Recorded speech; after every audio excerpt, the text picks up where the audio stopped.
آپ اسلام کی تعلیمات کو دیکھ لیں تو روز اول سے لے کے روز آخر تک ہمیں طہارت کے عمل سے گزارا جاتا ہے، ہمیں پاک رہنے کی تلقین کی گئی ہے۔ ہمارا لباس پاک ہو، ہمارا جسم پاک ہو، ہمارا دل پاک ہو، ہمارے اطراف میں پاکیزگی ہو، ہمارے اعضاء کی ستھرائی اور صفائی کی تلقین کی گئی ہے۔ اسلام نے ہمیں اس بات کا پابند بنایا ہے کہ تم ہر طرح کی ناپاکی سے اپنے وجود کو دور کرو۔ جو نجاستیں ہیں، چاہے وہ حقیقی ہیں، چاہے وہ نجاستیں حسی ہیں، جس طرح کی بھی نجاست ہو اس کو ہم اپنے آپ سے دور کریں گے۔ معنوی نجاست سے مراد وہ نجاستیں ہیں جو ہمارے دل کو میلا کرتی ہیں، ہمارے دل کو گندا کر دیتی ہیں، جس طرح کفر ہے، شرک ہے، جس کو رجس کہا گیا۔ قرآن نے مشرکین کو نجس کہا۔ وہ ناپاک ہیں۔ کس وجہ سے ناپاک ہیں؟ ان کا دل کفر کی آلودگی سے ملوث ہے، ورنہ کافر بھی ہو اس کو چھونے سے آپ کا ہاتھ ناپاک نہیں ہوگا۔ صرف یہ نجاست اس کے اندر کی ہے۔ اگر اس کا بدن بظاہر صاف ہے تو اس کے باوجود بھی وہ نجس کیوں ہے؟ اس نے غسل بھی کیا ہو تو پھر بھی نجس کیوں ہے؟ وہ اس لیے نجس ہے کہ کفر کی پلیدی اور شرک کی ناپاکی اس کے اندر موجود ہے۔ اس لیے ہمیں اپنے دل کو کفر سے، شرک سے، عصیان سے، حسد سے، حقد سے، کینے اور نفرت سے، بغض سے پاک رکھنے کی تلقین کی گئی ہے۔ ہمارا دل ستھرا ہو، کفر و شرک سے بھی پاک ہو، اور اخلاق ذمیمہ سے بھی ہم اپنے آپ کو بچائیں اور اچھے اخلاق کا اپنے آپ کو خوگر بنائیں۔ وہ خصلتیں جو بدن کو تو میلا نہیں کرتی لیکن روح کو میلا کر دیتی ہیں، وہ عادتیں جو دل کو گندا کر دیتی ہیں، ان سے دور رہنے کی ہمیں تلقین کی گئی ہے۔ پھر اس کے بعد نجاست حکمی ہوتی ہے، جو بظاہر نظر نہیں آتی لیکن موجود ہوتی ہے۔ جس طرح کہ حد سے اکبر ہے، کسی شخص پر غسل واجب ہے تو وہ ایک اعتبار سے حکمی نجاست میں ہے، تو یہ ایک ایسی نجاست ہے جس پر حکم لگایا جاتا ہے کہ یہ ناپاک ہے، لیکن کوئی بدن کے اوپر ایسی چیز نہیں ہے کہ جس کو کہا جا سکے کہ یہ چیز ناپاک ہے، تو وہ حکم نجاست ہے۔ حد سے اکبر میں غسل جنابت ہے، اور اگر حد سے اصغر ہے تو بے وضوئی کی کیفیت ہے کہ کوئی شخص وضو سے نہیں ہے تو اس کے اوپر ایک کیفیت ہے حد سے اصغر کی، چھوٹی ناپاکی ہے جو اسے اس وقت حاصل ہے، تو اس کو وہ دور کر کے وضو کر کے پاک ہو جائے، اور اگر حد سے اکبر ہے تو وہ غسل کر کے پاک ہو جائے۔ تو اسلام کتنا پاکیزہ دین ہے۔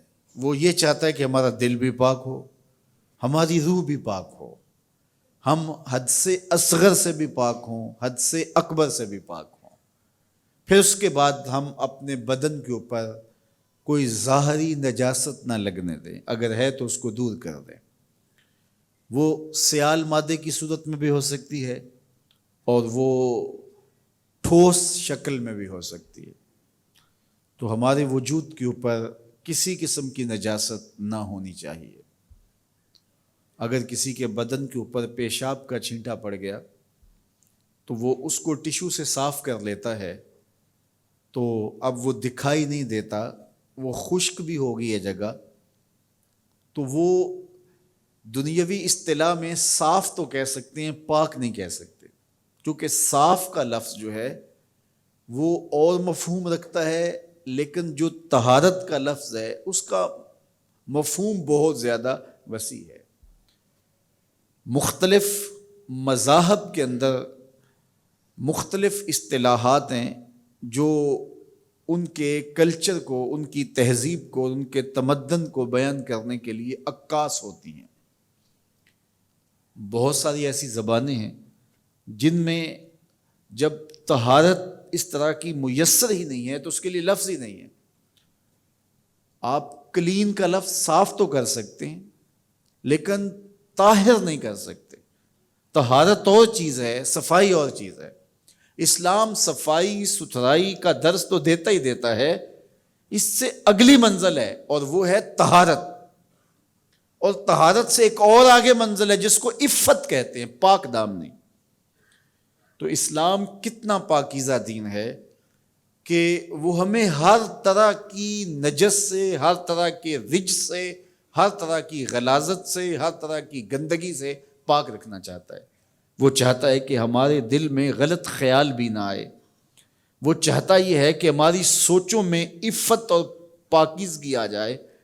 وہ کہتا ہے کہ ہم پاک دامن رہیں۔ اسلام چاہتا ہے کہ کفر، شرک اور عصیان کی غلاظت سے ہمیں محفوظ کر دیا جائے، اور پھر نجاست حکمیہ بھی ہمیں لاحق اگر ہوئی ہے تو فوراً اس کا مداوع غسل کے ذریعے سے، یا وہ حدث اصغر کی صورت میں ہے تو وضو کے ذریعے سے اس کو دور کر کے ہم جو ہے وہ پاکیزہ ہو جائیں۔ جب ہم پاک ہو جائیں گے تو پھر اللہ کی رحمتوں کا ورود اور نزول ہوگا۔ یہ تو ہمارے اندر کی پاکیزگی ہے۔ عقائد باطلہ سے، ہم برے خیالات سے، غلط سوچوں سے، کفر سے، شرک سے، عصیان سے، بدعات سے اپنے آپ کو محفوظ کر لیں گے۔ پھر حدث اصغر سے بھی، حدث اکبر سے بھی اپنے آپ کو پاک کر لیں گے غسل اور وضو کے ذریعے سے۔ اس کے بعد دیکھنا بدن کے اوپر کوئی غلاظت تو نہیں لگی، وہ غلاظت کسی شکل میں بھی ہو سکتی ہے، اس غلاظت کو دور کر کے اپنے بدن کو بھی پاک کر دیں گے۔ اور یہ ایمان کا حصہ قرار دیا گیا، نصف ایمان اس کو کہا گیا۔ الطہور شطر الایمان، حضرت ابو موسیٰ اشعری رضی اللہ تعالیٰ عنہ سے مروی یہ روایت ہے۔ یہ نصف ایمان ہے، لیکن صرف یہ نہیں ہے کہ ہم اپنے بدن کو پاک کر لیں اور بدن کے اوپر جو پہنا ہوا لباس ہے وہ پاک نہ ہو۔ یہاں پھر وہی بات میں کرنا چاہوں گا، بدن کے اوپر ڈالا گیا لباس صاف تو ہو لیکن پاک نہ ہو، اسلام یہ گوارا نہیں کرتا۔ بہت سارے لوگ بدن کے اوپر رکھا گیا لباس صاف تو رکھتے ہیں لیکن پاک نہیں ہوتا۔ ہمارے دین نے ہمیں اس کا اہتمام کرنے کی تلقین کی ہے کہ جس طرح تمہارا بدن ہر طرح کے حدث سے پاک ہے، ہر طرح کی نجاست حکمی اور نجاست مرئی اور نجاست ظاہری سے پاک ہے، اس طرح تمہارا لباس بھی ہر طرح کی نجاست سے پاک ہونا چاہیے۔ اس انداز سے بھی تمہارا لباس پاک ہو کہ وہ حرام کی کمائی کا نہ ہو، اس طرح سے تمہارا لباس پاک ہو کہ اس کے اوپر کوئی ایسی شے نہ لگی ہو جو شریعت اسلامیہ نے جس کو ناپاک قرار دیا ہے، تو اس سے اس کو پاک کرنا ہوگا۔ وَثِيَابَكَ فَطَهِّرْ، اپنے لباس کو ستھرا رکھیے، اپنے لباس کو پاک کیجیے۔ لیکن اسلام ہمیں یہ بھی نہیں کہتا کہ آپ اپنا لباس پاک رکھیں اور طاہر رکھیں، میلا کچیلا نہ ہو لیکن الجھا ہوا ہو، ایسا نہیں ہے۔ اسلام کہتا ہے کہ تمہارا لباس تمہاری زینت بھی ہو، تمہارا لباس بے ترتیب نہ ہو، تمہارا پورا بدن ہے صاف ہے، تمہارے بال صاف ہیں، ستھرے ہیں، لیکن بکھرے ہوئے ہیں، تو اسلام یہ گوارا نہیں کرتا کہ تمہارے بال کیوں بکھرے ہوئے ہیں۔ من کان لہ شعر فلیکرمہ، جو بال رکھے اس کو چاہیے کہ ان کو سنوار کے رکھے، ان کے اندر جو ہے وہ کنگھی کرے، ان بالوں کے اندر تیل لگائے، اور اس کے اندر کوئی ایسی چیز نہ ہو جس سے سمیل آ رہی ہو اور پاس کھڑے شخص کو جو ہے وہ تکلیف پہنچے، تو کہا کہ اس کو تم صاف رکھو۔ اور 10 چیزیں فطرت سے قرار دی گئیں، اس میں مونچھوں کا پست کروانا ہے، داڑھی کا بڑھانا ہے، ناک میں پانی ڈال کے ناک کو صاف کرنا ہے، اور بغلوں کے نیچے بالوں کو نوچنا ہے، زیر ناف بالوں کو مونڈنا ہے، ختنے کروانا ہے، اسی طرح انگلیوں کے پورے اور انگلیوں کے جوڑوں کو صاف کرنا ہے، مسواک کرنا ہے اور ناخن ترشوانا ہے۔ راوی کہتا ہے کہ میں ایک چیز بھول گیا، اور شاید وہ کھانے کے بعد کلی کرنا ہے۔ تو یہ 10 چیزیں فطرت سے قرار دی گئی کہ یہ فطرت انسانیہ میں سے ہیں، اور انبیاء علیہ السلام کی سنت سے ہیں کہ وہ اس طرح اپنی صفائی کا التزام کیا کرتے تھے، اور ہمیں اس کی تلقین کی گئی ہے کہ تم بھی یوں اپنی صفائی کا اہتمام کرو، اپنی صفائی کا التزام کرو۔ اور مسواک کی اتنی تاکید کی، فرمایا کہ اگر میں اپنی امت پر شاک نہ جانتا تو میں ہر نماز کے لیے مسواک کو لازم قرار دیتا۔ اب بتائیے کہ ہمارا دین کس قدر پاکیزہ دین ہے۔ ہمیں مسجد میں لہسن اور پیاز کھا کر آنے سے روکا گیا ہے تاکہ پاس بیٹھے ہوئے کسی شخص کو ہمارے منہ سے کوئی ایسی سمیل نہ آئے جس سے اس کو تکلیف پہنچے۔ تو اگر ہم نے یہ کسی وجہ سے کھانا ہے تو کہا مسجدوں سے دور رہو، تو مسجد میں یہ چیزیں کھا کر کے نہ ہو۔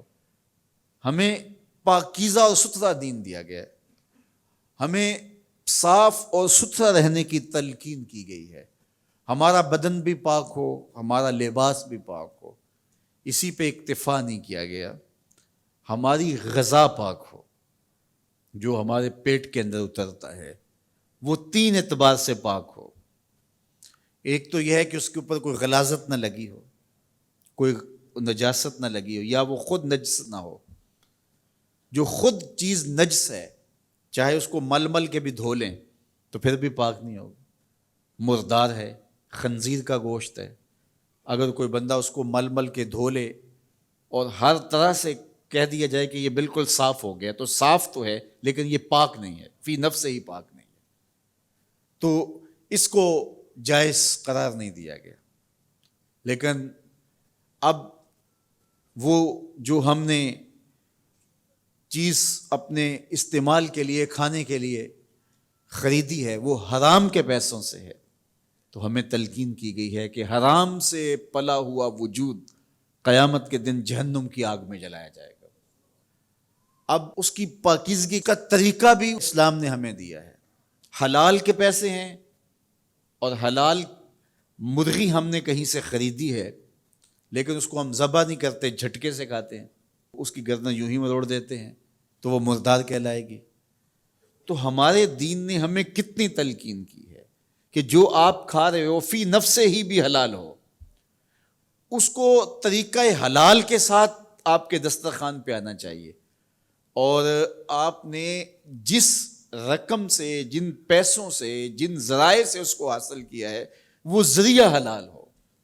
اگر وہ ذریعہ حلال نہیں ہے، وہ غذا جو تمہارے وجود میں اتری ہے، تمہارا بدن اس سے پرورش پاتا ہے تو وہ جہنم کی آگ کا رزق ہے، وہ تمہارا وجود جو ہے وہ جہنم کی آگ میں جلسایا جائے گا۔ اس لیے ہمیں کس قدر تلقین کی گئی۔ اور میں ایک اور بات کہتا ہوں کہ ہمارے رب نے ہمارے وجود کو ڈیزائن کس طرح کیا ہے۔ ہم جب کھانے لگتے ہیں تو سب سے پہلے ہم اس کھانے کو دیکھتے ہیں، اس کے اوپر کوئی نجاست تو نہیں لگی، کوئی غلاظت تو نہیں لگی، پہلے آنکھ اس کو چیک کرتی ہے، اس کے بعد پھر ہاتھ سے ہم لقمہ توڑتے ہیں یا اس چیز کو اٹھاتے ہیں تو ہمارا ہاتھ دیکھتا ہے کہ اس کے اوپر کوئی ایسی سختی تو نہیں ہے کہ جو ہمارے لیے تکلیف کا سبب ہو۔ پھر مالک نے ہماری ناک کو ہمارے منہ کے قریب رکھا ہے تاکہ جو چیز ہم دیکھ تو سکتے ہیں لیکن ہماری آنکھیں دیکھتی ہیں، سونگھتی نہیں ہیں، ہمارا ہاتھ پکڑ کے محسوس کرتا ہے لیکن سونگھتا نہیں ہے۔ اب اس چیز کو ہم اپنے منہ کے قریب لانے لگے تو سب سے پہلے جو ہے وہ اس کو اس سینسر سے گزارا گیا کہ اس کے اندر کوئی معمولی سمیل بھی ہوئی تو یہیں سے چھوڑ دیں گے۔ پہلے تو ہم نے دیکھا، اگر وہ اس قابل نہیں تو وہیں چھوڑ دیا، اور لائے تھے ہم حلال رزق سے، لیکن پھر بھی ہم نے اس کو آنکھ سے چیک کیا، پھر ہاتھ نے چھوا، پھر سونگا، اس کے بعد پھر اب ہم زبان پہ رکھیں گے اب ہمارے رب نے زبان کو 3 حصوں میں تقسیم کیا ہے. زبان کی جو نوک ہے اس کے اوپر نمکیات کو چکھنے کے ذائقے رکھے ہیں. زبان کا درمیانہ حصہ جو ہے یہ مٹھاس کا احساس کرتا ہے، اور حلق کے قریب جو حصہ ہے یہ کڑواہٹ کا احساس کرتا ہے. تو اب اس کو زبان پر رکھ کے چکھا کہ یہ بد ذائقہ تو نہیں ہے. اب زبان نے بھی کہہ دیا کہ اس کا ذائقہ بھی ٹھیک ہے. اب دانتوں کی چکی میں پیسا کہ اس کے اندر کوئی ایسی چیز تو نہیں ہے کہ جو تمہارے معدے پہ شاق ہو. پھر تمہارے حلق سے نیچے اترا. تمہارے رب نے ایک لقمہ جو کہاں سے اٹھا اور کہاں تک پہنچا اور اس کے لیے کتنے مسائل سے گزارا، وہ رب نہیں چاہتا تمہارے حلق میں ایک لقمہ بھی ایسا جائے جس میں ذائقہ نہ ہو، جس کے اندر بدبو ہو، جس میں تعفن ہو، جس پر کوئی غلاظت ہو اور جو ناپسندیدہ ہو. تمہارا رب چاہتا ہے تم طیب لو، ستھرا لو، تاکہ تمہارا ظاہر بھی ستھرا ہے، تمہارے وجود کا حصہ بننے والی غذا جو ہے وہ بھی پاک اور ستھری ہو. تمہارا رب تمہیں صاف دیکھنا چاہتا ہے، صاف رکھنا چاہتا ہے. یہ تمہارے لیے اس رب کی تلقین ہے کہ تم صاف رہو. جب تم کھانا کھانے لگو تو ہاتھ دھو لو، اور اس کے بعد کلی کرو، اور اس کے بعد کھانا شروع کرو، اور کھانے کے بعد پھر دوبارہ کلی کرو. اور ہمیں بار بار مسواک کرنے کی تلقین کی گئی. مسواک منہ کو صاف کرتی ہے اور رب کو راضی رکھتی ہے. میں نے کہا کہ جب بچہ پیدا ہوتا ہے تو اس وقت اس کو غسل دیا جاتا ہے، اور جب جنازہ اٹھتا ہے تو اس سے قبل بھی اس کو غسل دیا جاتا ہے. غسل سے کہانی شروع ہو کے غسل پہ ختم ہوتی ہے. اور ادھر صفائی اور ستھرائی کی کہانی یہ ہے کہ جب تک بچہ اپنے دانت صاف کرنے کی اہلیت نہیں رکھتا اتنی دیر تک دانت ہی نہیں اگتے، اس لیے کہ اب یہ صاف نہیں کر پاتا. اور جب وہ صاف کر پائے گا تو پھر دانت اگنا شروع ہوں گے، اور پھر ان دانتوں کو ہر لحاظ سے صاف رکھے، ان کو ستھرا رکھے.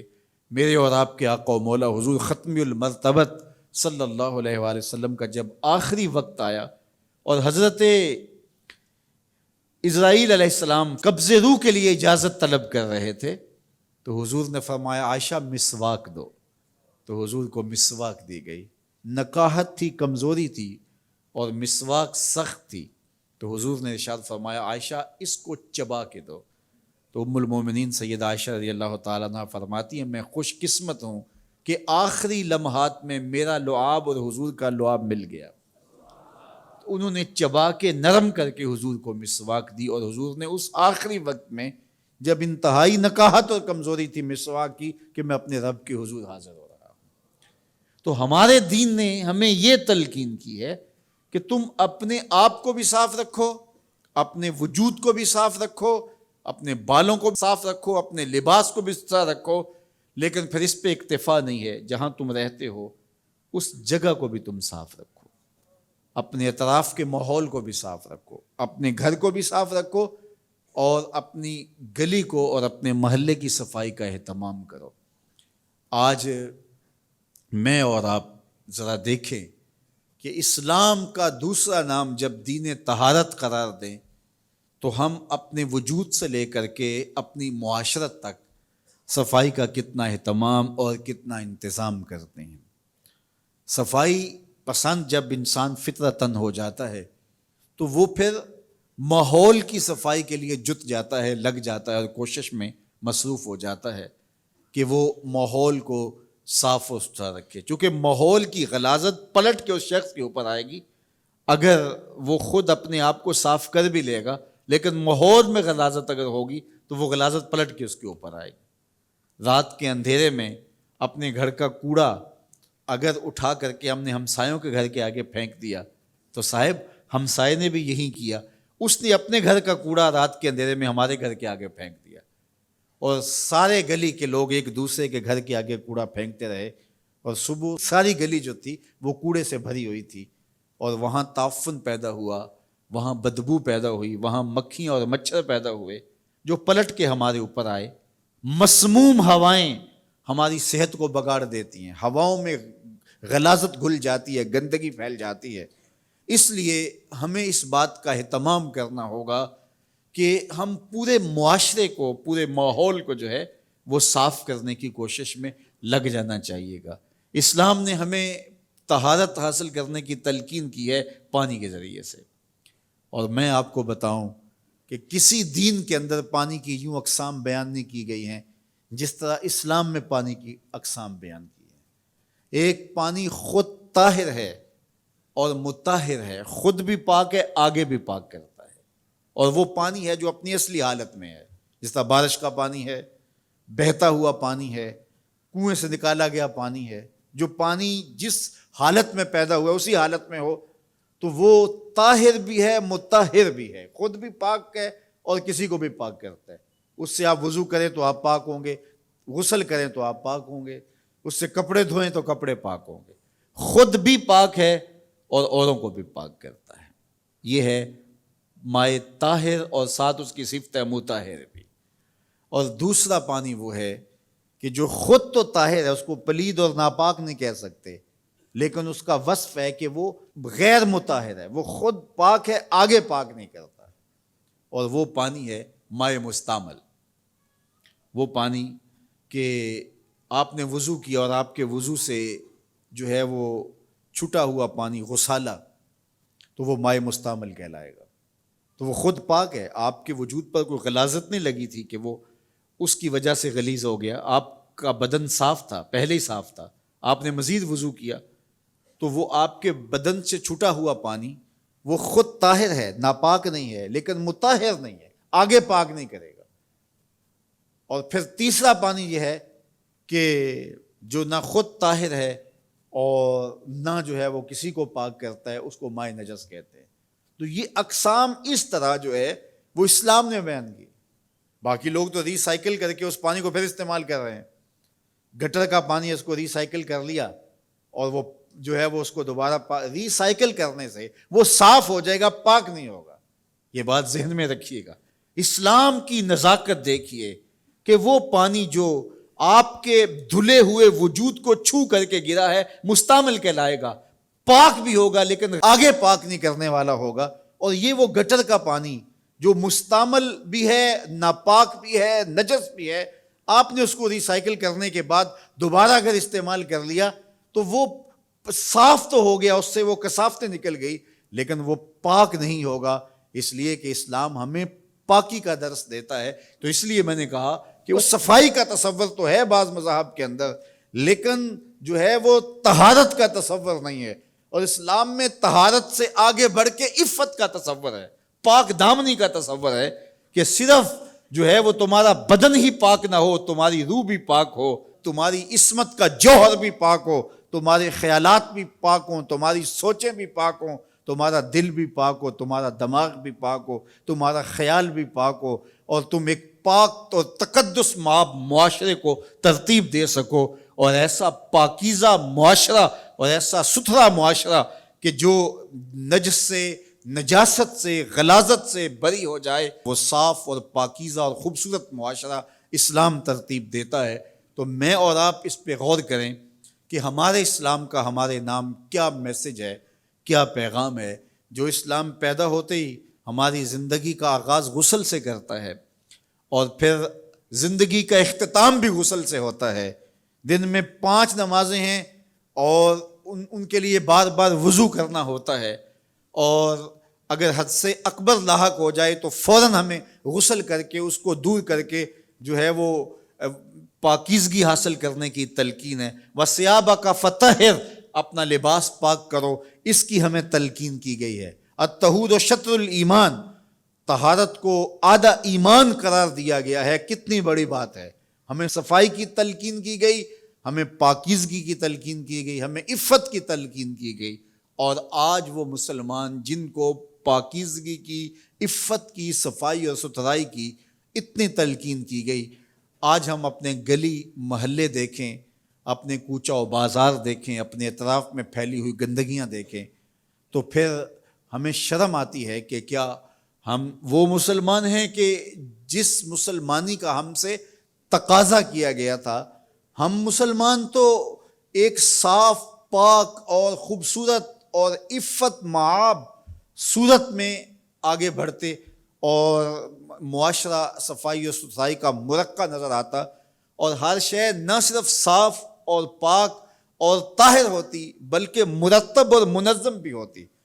یعنی چیزوں کو مرتب اور منظم کر کے رکھنے کی بھی ہمارے اسلام نے ہمیں تلقین کی ہے، اپنے بدن سے لے کر کے، اپنے دیگر اعضائے بدنیہ سے لے کر کے ہمارے ماحول تک کہ جو ہم چیزیں رکھیں ان کو بھی ایک ترتیب اور سلیقے کے ساتھ رکھیں تاکہ جو ہے وہ پڑی ہوئی چیزیں بھی جو ہے وہ خوبصورت دکھائی دیں.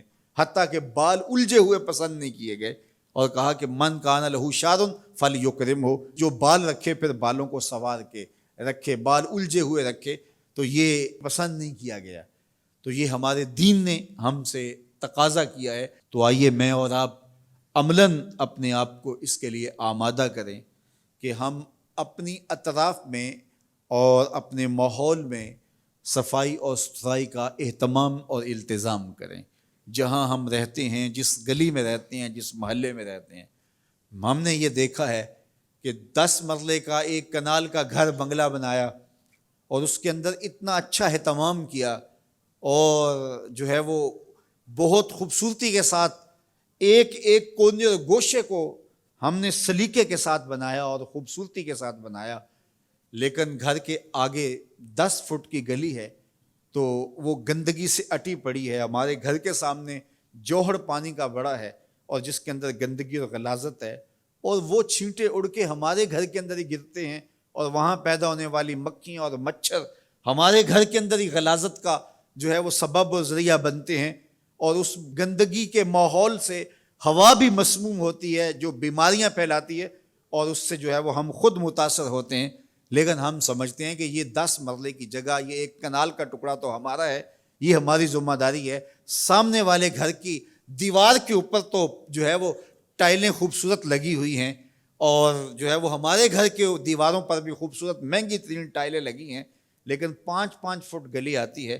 اگر اس کو بھی ہم سنوار لیتے اور گھر کا کوڑا کرکٹ جو ہم نے تھا اس کو کسی ڈسٹ بین میں ڈال دیتے اور پھر طریقے سلیقے کے ساتھ جو گھر میں فضول چیزوں پر اتنے پیسے خرچ کر دیتے ہیں، تو گلی کے 10 لوگ مل کر کے جو ہے کیا وہ اپنی گلی کی صفائی کا اہتمام اور انتظام نہیں کر سکتے؟ لیکن یہ ہماری بدقسمتی ہے. بعض اوقات ایسا ہوتا ہے کہ وہ گلی کے لوگ جڑ جاتے ہیں، اکٹھے ہوتے ہیں کہ چلو یار کوئی اہتمام کر لیں، تو پھر پہلے ایک آدمی چھوڑتا ہے کہ بھیا میں تو جو ہے وہ اس میں شامل نہیں ہوتا، پھر دوسرا، پھر آخری ایک آدمی رہ جاتا ہے، وہ کہتا ہے میری کیا مصیبت ہے. تو پھر وہ جوہر بن جاتا ہے گندگی کا اور وہ کوڑا کرکٹ کا ڈھیر بن جاتا ہے، اور ہم سمجھتے ہیں کہ ہم اپنے گھروں کو بڑا صاف رکھا ہے اور ہمارے گھر کے سامنے گندگی اور غلاظت پڑی ہوئی ہے. اگر صفائی پسند ہم حقیقت میں ہوتے تو پھر کبھی بھی ہم اس کو پسند نہ کرتے. لیکن ہمارے ہاں یہ عجیب رویہ ہے. بلکہ میں نے ایک اور چیز دیکھی ہے، آپ نے بھی ملاحظہ کیا ہوگا، جو نئی آبادیاں بن رہی ہیں وہاں تو جو ہے وہ کشادہ بازار اور سڑکیں ہیں، لیکن پرانے جو محلے ہیں اس میں 4-4 فٹ 5-5 فٹ 6-6 فٹ کی گلیاں بھی ہیں. اب وہاں جہاں گٹر نہیں ہیں تو وہاں نالی ہے، تو کوئی بھی قربانی دینے کے لیے تیار نہیں ہے اور اس بات پہ آمادہ نہیں ہے کہ میری طرف سے نالی گزر جائے، تو پھر مجبوراً دونوں طرف نالیاں گزاری جاتی ہیں. 6 فٹ کی ٹوٹل گلی ہے یا 5 فٹ کی گلی ہے تو ایک نالی ادھر اور ایک نالی ادھر. اب میرے گھر کے آگے سے تو پھر بھی گزر رہی ہے، لیکن مجھے یہ گوارا نہیں ہے کہ سامنے والے کے گھر کا پانی اس نالی میں پڑ جائے. حالانکہ اگر ایسا ہوتا تو مجھے بھی فائدہ ہوتا، چونکہ میری ہی گلی کشادہ ہو جاتی اور مجھے ہی چلنے میں آسانی ہوتی. لیکن ہوا ہے کہ میرے گھر کے سامنے بھی نالی ہے، سامنے والے کے گھر کے سامنے بھی نالی ہے، درمیان میں 3 فٹ جگہ بچی، اور وہ صاف کرنے والا آتا ہے اور وہ ساری گندگی غلاظت نکال کے درمیان میں رکھ دیتا ہے. اب وہاں چلنے کے لیے جگہ نہیں ہوتی، کیچڑ ہو جاتا ہے، پھسل کے کوئی ادھر گر رہا ہوتا ہے، کوئی ادھر گر رہا ہوتا ہے. انسان کہتے ہیں معاشرتی حیوان ہے، ہم ایک دوسرے کے ساتھ مل کر کے جینے کا گر سیکھتے ہیں، ایک دوسرے کے ساتھ تعاون کر کے ہم ایک اچھی زندگی گزار سکتے ہیں. لیکن ہم ایسے خود غرض ہو گئے ہیں کہ جس میں نقصان بھی ہمارا اپنا ہے، لیکن ہم کسی ضد کے اندر اس نقصان کو اٹھانے کے لیے جو ہے وہ آمادہ ہوتے ہیں اور سال ہر سال سے اس نقصان کو ہم اٹھا رہے ہوتے ہیں. تو خدا را ہم دیکھیں، غور کریں، تدبر کریں کہ ہمارا دین ہمیں کیا کہہ رہا ہے اور ہمارے دین کی تلقین ہمارے نام کیا ہے. اور اپنے گھر کا واش روم تو ہم صاف کر لیتے ہیں، لیکن اگر جو ہے وہ کسی اجتماعی جگہ پہ ہم 8-10 لوگ رہتے ہوں تو اس واش روم کو کوئی بھی صاف کرنے کے لیے تیار نہیں ہوتا، اور ہر ایک نے اس واش روم میں جانا ہوتا ہے، اور جس کا نتیجہ کیا ہوتا ہے کہ گندگی اور تعفن وہاں پھیلا ہوا ہوتا ہے، اور ہم اپنے حصے کا کام کبھی بھی نہیں کرتے۔ عمومی طور پہ مساجد اور مدارس کے واش روم سے لے کر کے یونیورسٹیوں کے واش رومز تک ہم نے دیکھا، پبلک واش روم جو لاری اڈوں پہ ہوتے ہیں ان کا تو خیر حال ہی برا ہوتا ہے۔ تو یہ وہ چیزیں ہوتی ہیں جو کسی معاشرے کی عکاسی کرتی ہوتی ہیں، کسی معاشرے کا چہرہ ہوتا ہے، کوئی معاشرہ، اس کے نفسیات سمجھ میں آتے ہیں کہ یہ معاشرہ کیسا ہے۔ تو ہم صحیح معنوں میں اسلام کے مزاج سے آشنا ہی نہیں ہوئے کہ اسلام تو ہمیں آغاز میں ہی صفائی اور ستھرائی کی تلقین کرتا ہے۔ ہمارا دین شروع ہی طہارت سے ہوتا ہے، شروع ہی صفائی سے ہوتا ہے، اور اس کا نقطۂ انجام جو ہے وہ بھی غسل سے ہے۔ تو غسل سے شروع ہو کے غسل تک، اور درمیان میں غسل اور وضو چلتا رہتا ہے، لباس کی پاکیزگی ہے، خوراک کی پاکیزگی ہے، مکان اور گھر اور اطراف کی پاکیزگی ہے، ماحول کی پاکیزگی ہے۔ ہمارا دین ہمیں اس کی تلقین کرتا ہے۔ راستے کے اندر پڑا ہوا کوئی کانٹا اٹھا کے ایک طرف رکھ دینا، کوئی اینٹ کا ٹکڑا اٹھا کے ایک طرف رکھ دینا، کوئی پتھر کا ٹکڑا اٹھا کے ایک طرف رکھ دینا اور راستے کو صاف کر دینا، تو یہ صدقہ قرار دیا گیا ہے اور اللہ رسول کی رضا کا سبب اور ذریعہ قرار دیا گیا ہے۔ میں آپ سے توقع رکھتا ہوں، اور میں خود بھی انشاءاللہ اس کے لیے کوشاں رہوں کہ ہم اپنے ماحول کی صفائی کے لیے اپنے حصے کا کام ضرور کریں انشاءاللہ۔ اللہ مجھے آپ کو جزائے خیر عطا فرمائے اور اپنی پناہوں کا حصار